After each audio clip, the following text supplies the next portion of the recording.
யாத்திராகமம் 9ஆம் அதிகாரம் 1. பின்பு கர்த்தர் மோசேயை நோக்கி, நீ பார்வோனிடத்தில் போய் எனக்கு ஆராதனை செய்ய என் ஜனங்களை போகவிடு. வசனம் 2. அவர்கள் விடமாட்டேன் என்று இன்னும் நிறுத்தி வைத்தாகில்.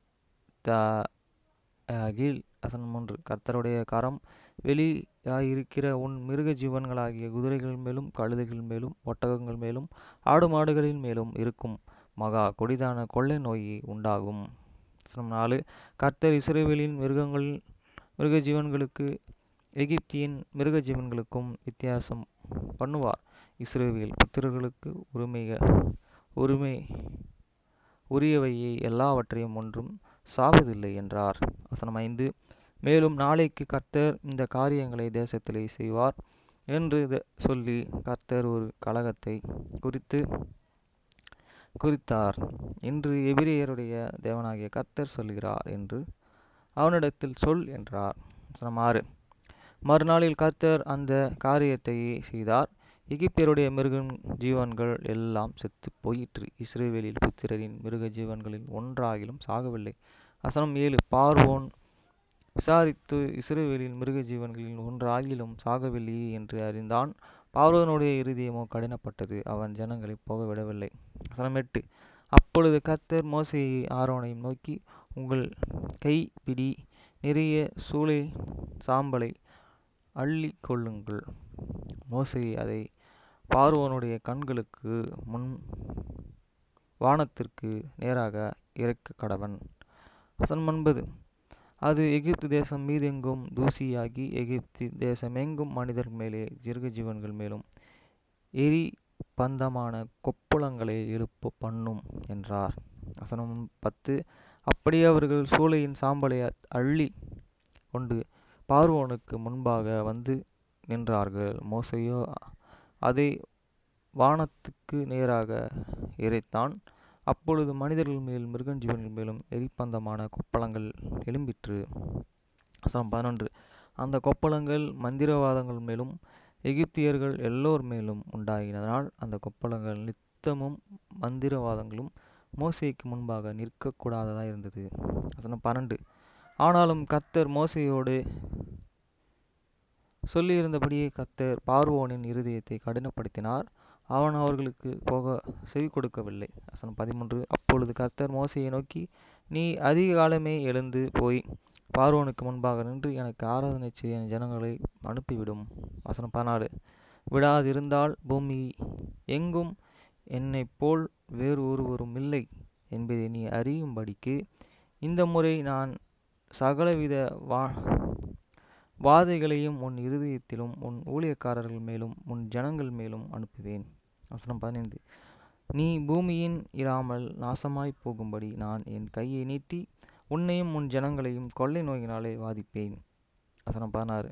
என்னுடைய வல்லமையை உன்னிடத்திலே காண்பிக்கும்படியாகவும் என் நாமம் பூமி எங்கும் பிரஸ்தாபப்படும்படியாகவும் உன்னை நிலை நிறுத்துவேன். வசனம் 17. நீ என் ஜனங்களை போகவிடாமல் இன்னும் அவர்களுக்கு விரோதமாக உன்னை உயர்த்துகிறாயா?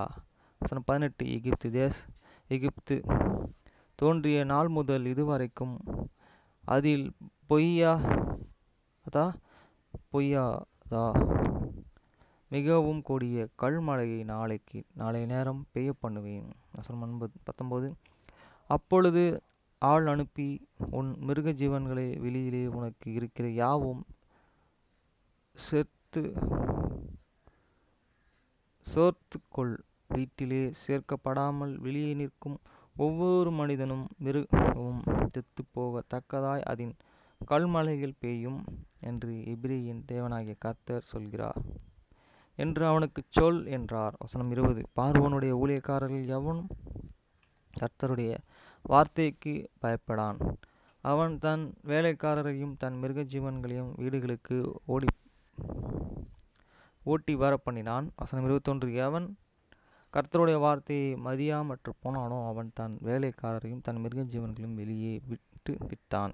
வசனம் 22. அப்பொழுது கர்த்தர் மோசேயை நோக்கி, எகிப்து தேசம் எங்கும் மனிதர்கள் மேல் மிருக ஜீவன்களும் மிருகஜீவன்கள் மேலும் எகிப்து தேசத்தில் இருக்கிற சகல விதமான பயிர்கள் மேலும் கல்மழையை பெய்ய உன் கையை வானத்திற்கு நேராக நீட்டி என்றார். வசனம் 23.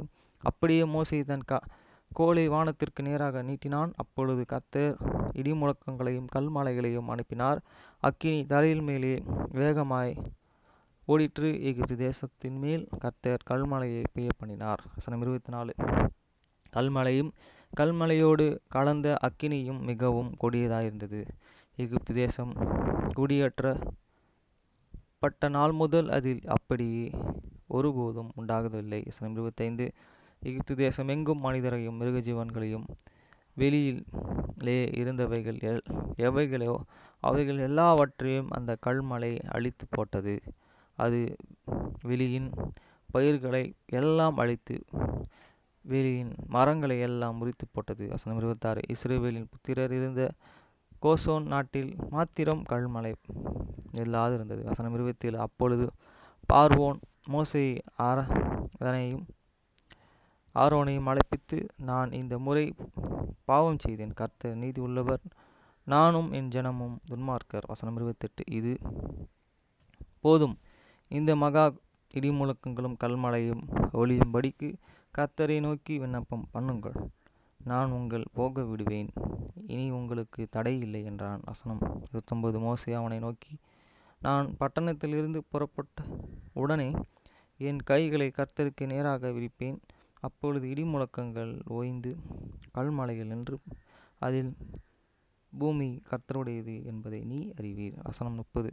ஆகிலும் நீ உம்முடைய ஊழியக்காரரும் இன்னும் தேவனாகிய கர்த்தருக்கு பயப்பட மாட்டீர்கள் என்பதை அறிவேன் என்றார். வசனம் 31.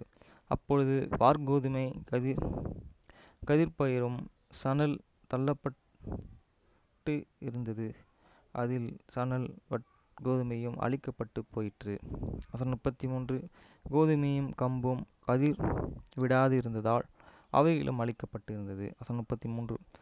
மோசே பார்வோனை விட்டு பட்டணத்திலிருந்து புறப்பட்டு தன் கைகளை கர்த்தருக்கு நேராக விரித்தான். அப்பொழுது இடி முழக்கங்களும் கல்மழைகளும் நின்றது. மழையும் பூமியிலே பெய்யாமல் இருந்தது. வசனம் 34. மழையும் கல்மழையும் இடிமுழக்கங்களும் நின்று போனதை பார்வோன் கண்டபோதோ அவனும் அவன் ஊழியக்காரரும் பின்னும் பாவம் செய்து தங்கள் இருதயத்திலே கடினப்படுத்தினார்கள். வசனம் 35. கர்த்தர் மோசேயை கொண்டு சொல்லியிருந்தபடியே பார்வோனின் இருதயம் கடினப்பட்டது. அவன் இஸ்ரவேல் புத்திரர்களை போகவிடவில்லை.